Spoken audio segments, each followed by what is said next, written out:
Welcome to CRB9 news. తప్పిపోయి వచ్చిన పిల్లలను 48 గంటల్లో సురక్షితంగా తల్లి తండ్రులకు అప్పగించిన ఎస్ఐ కేవీజీవి సత్యనారాయణ.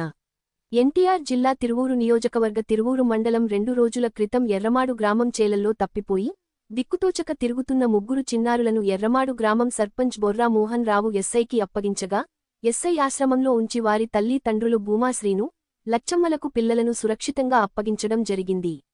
కేవలం 48 గంటల్లో పిల్లలను తల్లి తండ్రుల చెంతకు చేర్చిన కేవీజీవీని పలువురు అభినందించారు.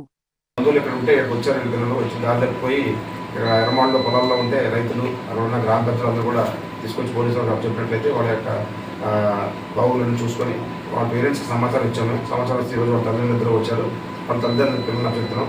కాబట్టి ఈ సమాచారాన్ని మీకు తెలిసిన వెంటనే చాలామంది పత్రికా విలేకరులు కానీ ప్రజలు కానీ అందరూ కూడా బాగా స్పందించి వాళ్ళ వివరాలు తెలుసుకున్నారు. ఏ ఊరు ఏంటని అడిగారు. మేము చేసిన సర్వీస్ కూడా బాగా కొనియాడారు. ఈ సందర్భంగా అందరూ కూడా పేరు పేరున ధన్యవాదాలు తెలియజేస్తున్నాం. పిల్లల్ని సురక్షితంగా వాళ్ళ తల్లిదండ్రులు అప్పగిస్తున్నాం. దీనిలో సహకరించిన అందరూ కూడా పేరు పేరున ధన్యవాదాలు తెలియజేస్తున్నాం. Thank you.